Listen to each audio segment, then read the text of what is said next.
Dokumen pelaksanaan anggaran atau DPA APBD tahun 2023 resmi dibagikan kepada setiap kepala OPD di lingkungan pemerintah Kabupaten Sorong pada Senin tanggal 13 Februari 2023. OPD sebagai kuasa pengguna anggaran diminta untuk menggunakan anggaran ini sesuai dengan program strategis yang tentunya menyentuh kebutuhan masyarakat Kabupaten Sorong.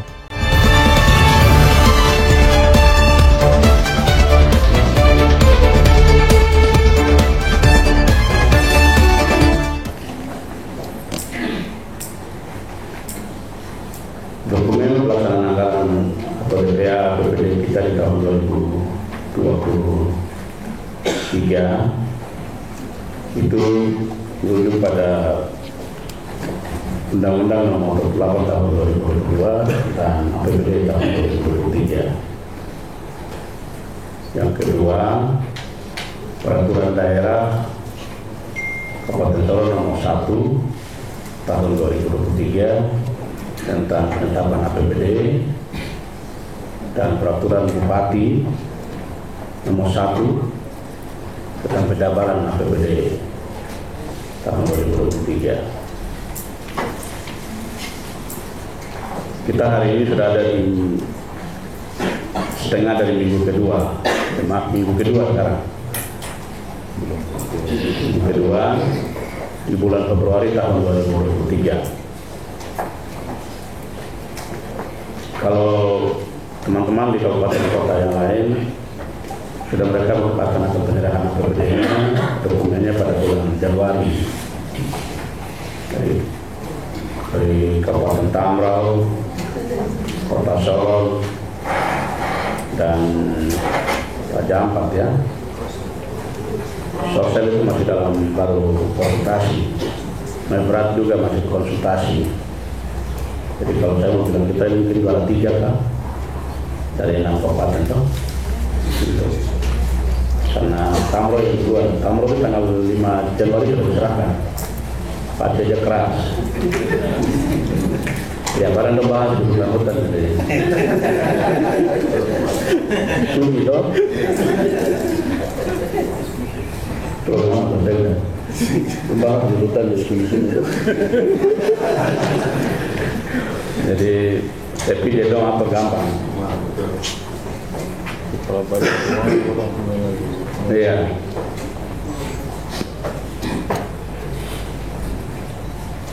Iya, yang pertama hari ini resmi kita menyerahkan atau penyerahan dokumen pelaksanaan anggaran DPA kepada Bapak Ibu selaku kuasa pengguna anggaran.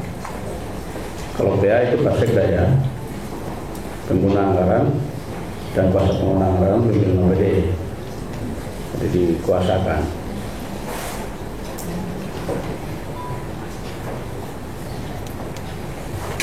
Jadi pada kesempatan ini saya sampaikan untuk teman-teman sekalian, bagaimana tadi pendahulu tadi Pak Sekda sampaikan.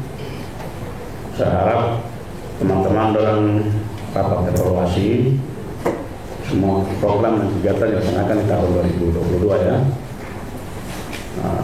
Itu harus dilakukan oleh pimpinan OPD dan secara berjenjang dengan sekretaris, kepala bidang dan PPTK dan bendahara dan lain sebagainya staf di dinas badan atau kantor. Yang kedua, setelah dokumen APBD hari ini diserahkan, Bapak Ibu kembali ke OPD masing-masing laksanakan rapat dengan staf dan sekaligus dokumen yang APBD DPA OPD itu dibedah lagi, baru bicara dengan teman-teman bidang-bidang dan sekretariat itu dibicarakan lagi penyerahan atau penentangan fakta secara berjenjang di bawah lagi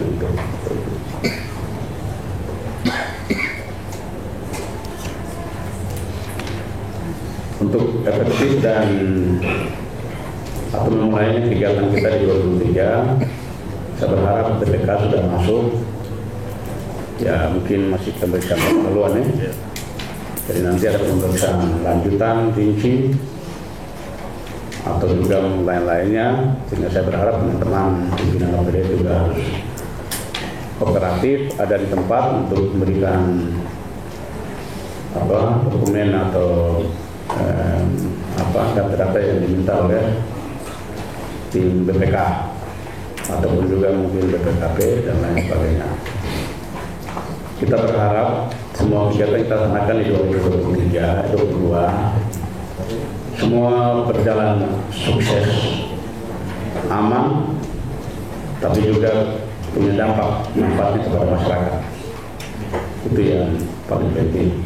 Jadi ending dari semua kebijakan yang kita ambil dan kita kerjakan di pemerintahan adalah harus berpihak pro kepada rakyat dan manfaatnya benar-benar harus dirasakan dan dinikmati oleh masyarakat. Itu yang paling penting. Yang kedua, kita juga harus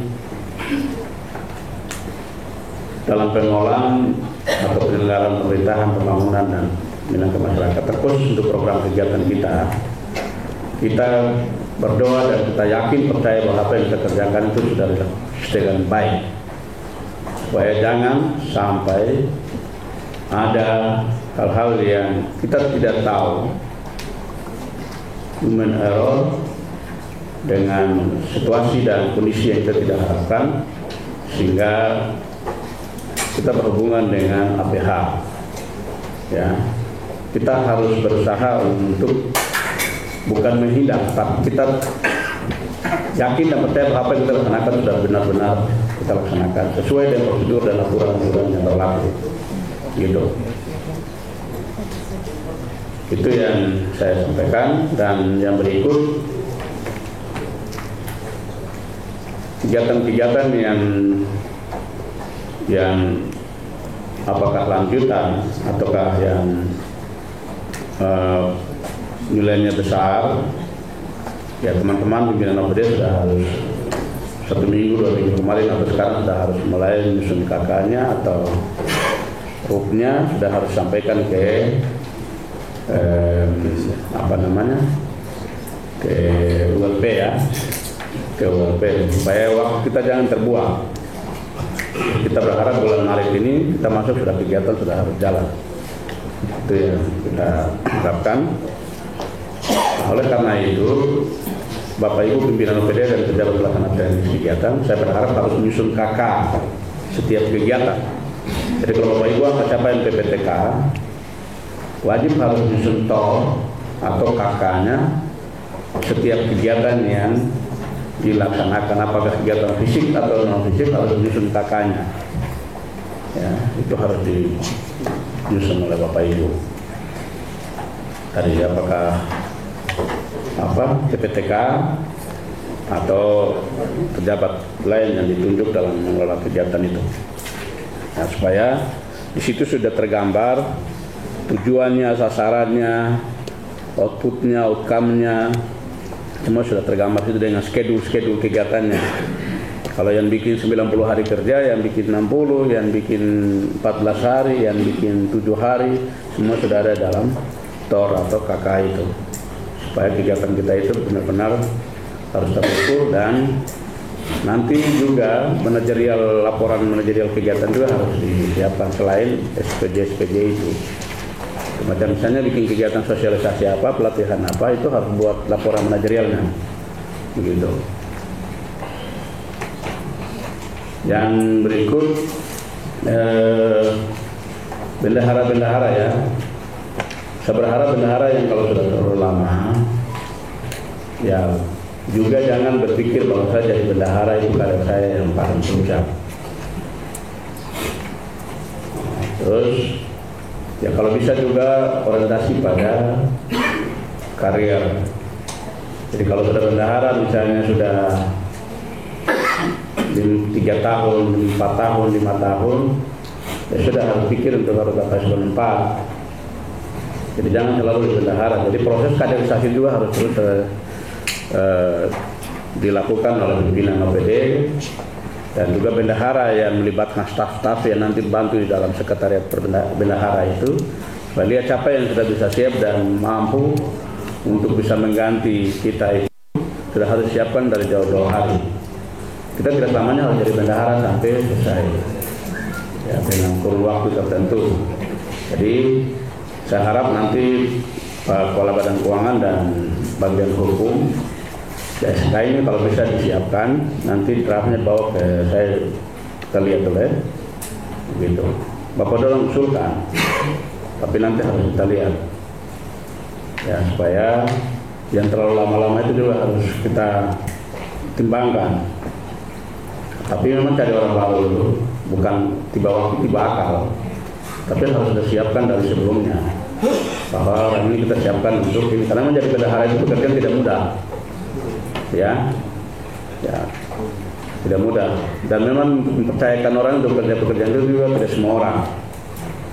Tapi kita juga jadi pimpinan juga minimal, ya, jabatan bendahara, ya, kepercayaan tanggung jawab itu harus minimal sudah bisa jauh 2 orang atau 1 orang yang merangkap misalnya 2-3 tahun. Kita juga sudah harus tahu bahwa setelah orang ini nanti saya promosi ke sini, orang ini nanti kita siapkan untuk ganti di situ. Ada yang juga hari ini masih merangkap Kasubag Keuangan itu pegangan bendahara. Itu nggak boleh, itu aturannya. Ya, saya tegaskan nggak boleh. Jadi kalau nanti ada yang diusulkan ke sini, saya coret. Saya kasih tahu terbuka saja. Ya, nggak boleh. Nah, jadi itu. Yang berikut, dokumen pelaksanaan anggaran ini dan semua kegiatan kita laksanakan harus berbasis kinerja. Ya, harus berbasis kinerja. Program dan kegiatan ini bukan sebuah rutinitas, program yang hanya setiap tahun harus kita laksanakan, ya itu saja. Tapi saya harap kita sudah harus masuk pada konsep-konsep besar di area perubahan yang memberikan dampak manfaat kepada sebuah kebijakan yang kita kerjakan di PD kita itu. Yang berikut, saya berharap teman-teman OPD, ego-ego sektoral itu harus ditiadakan, dibuang. Kita ini kerja tim, ya, kerja tim. Jadi kalau misalnya nanti ada investor yang datang ke Kabupaten Sorong, ya itu tidak hanya misalnya di bidang sektor apa. Kalau itu misalnya sektor pertanian, perkebunan misalnya, ya itu tidak bisa hanya kepala dinas pertanian atau perkebunan saja. Itu ada kepala dinas lingkungan hidupnya, itu ada kepala dinas pertanahannya, di situ ada kadis PTSP-nya, di situ ada ya PD terkait, ya, kepala dinas PUPR-nya, Bapedanya terkait tata ruang dan lain sebagainya. Jadi kita harus koordinasi. Nah, itu. Begitupun juga nanti kalau misalnya bikin kegiatan di distrik A, distrik B, misalnya pengembangan pertanian, harus juga lihat di peta tata ruang. Yang berikut, kalau bikin di situ misalnya ada kawasan baru, kawasan yang sudah lama, oke, misalnya dinas perumahan dan pemukiman, kawasan pemukiman, itu juga harus jadi kita harus koordinasi antara OPD. Begitupun misalnya lakukan di distrik mana, berarti ada kepala distrik itu yang punya wilayah pemerintahan. Kita juga harus koordinasi, lapor kepala distriknya. Ya, kegiatan itu dia harus tahu bahwa kegiatan ini laksanakan di sini. Kalau misalnya itu di Berau, kepala distrik Berau harus tahu. Di situ kalau kepala distrik Kelamono harus tahu. Jadi kita tidak perlu datang saja ke sana. Ya betul, tapi kalau Bapak Ibu dulu harus ada tempat. Ya. Tapi Bapak Ibu pimpinan OPD harus menyampaikan surat, ya, kepada beliau-beliau doang. Misalnya mau bikin jambatan, bikin jalan, atau kegiatan apa saja di situ harus kepala distrik tahu, ya. Harus disampaikan secara tertulis. Mungkin juga rapat sebelum kegiatan itu melaksanakan di wilayah di situ. Berarti pimpinan OPD terkait diundang, kepala distrik yang fokus dari kegiatan juga diundang, baru bicara sama-sama, baru mulai kegiatan itu dilaksanakan. Tapi kalau nanti kalau kita di kegiatan ada masalah di masyarakat, ya tiba-tiba polisi kegiatan saya tidak tahu. Iya, dan juga para pihak. Yang berikut, kegiatan kita laksanakan ini ada yang secara pemerintahan, tapi ada juga kegiatan-kegiatan yang kita laksanakan bersentuhan dengan wilayah hukum adat, ya, masyarakat kita. Jadi ini harus dilakukan dengan pendekatan dan dialog, komunikasi yang humanis, dengan mengedepankan prinsip-prinsip nilai-nilai budaya dan kebiasaan masyarakat di dalam hukum adat, supaya mereka juga merasa dihargai, ya, mereka merasa dihormati, gitu. Jadi ini saya harap mau bikin kegiatan di lokasi mana, tapi kita juga harus pandai juga, ya. Kalau misalnya kita lakukan kegiatan ini terus bilang ini harus ini, ya. Sekarang di sini kan lembaga MOI 2 sudah ada, Dewan Adat juga ada. Terus ada juga marga-marga yang punya hak pemilik wilayah. Jadi kita tidak hanya bicara langsung dengan marganya, tapi juga harus dengan elemannya, dewan adatnya, supaya nanti menyangkut harga satuan ataupun harga jual tanah dan lain sebagainya, itu juga harus mendapat kesepakatan bersama begitu, supaya itu. Yang berikut, proyek-proyek yang hanya misalnya yang primer, jalan itu apa primer ya, Pak Kadis? Yang macam itu kan jalan, drainase, ya, jalan lingkungan. Dulu ada istilah yang proyek yang kasih ke masyarakat kerja padat karya. Kalau itu bisa dilakukan, ya. Maksudnya kita juga memperdayakan mereka, libatkan mereka untuk kerjaan itu bisa dilaksanakan. Yang penting kita bisa tunjuk siapa yang konsultan, siapa yang pengawas, dan lain sebagainya. Terus pekerjaan itu bisa dilaksanakan. Terus kalau kegiatan itu dari sisi aturan memungkinkan untuk padat karya, nah itu bisa dikerjakan. Tapi kalau aturan tidak menghendaki, jangan disahkan. Gitu. Nah, jadi itu yang sampaikan. Yang berikut, Pak Kadis Pendidikan dan Pak Badan Pengelola Keuangan dan Daerah, Pak Beda, Pak Sekda, terkait dengan kewenangan pelimpahan SEMU dan SMA dan SMK. Tahun ini itu 1.700 siswa kelas 3 yang bulan Maret sudah diberi ujian. Gaji pegawai 1 bulan ini sudah mau hampir ke bulan tengah, ya. Besok 2 bulan mereka guru-guru belum terima.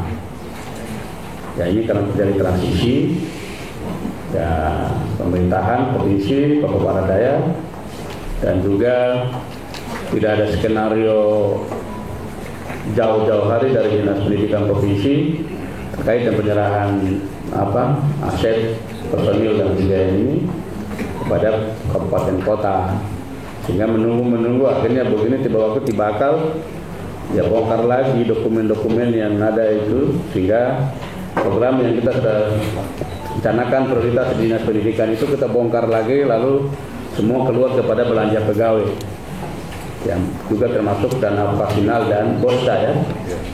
Nah itu juga itu hampir miliaran, itu puluhan miliar. Nah itu, jadi ini juga kita tidak antisipasi. Sebenarnya sudah lama, tapi kita tidak antisipasi. Dan itu adalah struktur APBD kita. Ini sudah 10, ya.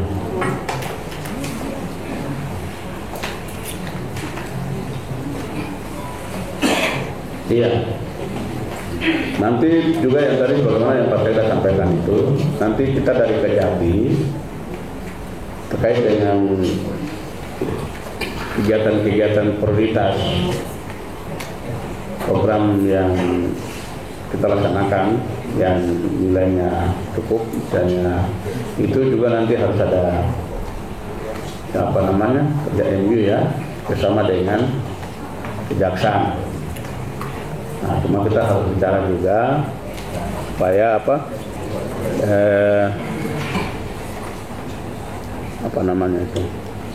ya barang itu kan tidak ada hitam putih, ya.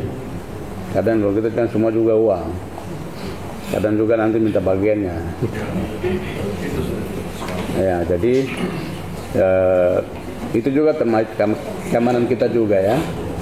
Tapi tidak apa-apa, kalau apa-apa kan mereka juga sudah pernah bahwa kegiatan ini tidak masalah karena sudah kami lakukan pendampingan. Jadi, saya pikir tidak apa-apa itu, tidak ada masalah. Nah, saya pikir bahwa nanti dong begini itu jauh lebih bagus. Kita lebih nyaman dan mereka juga tetap ya ikuti semua peraturan.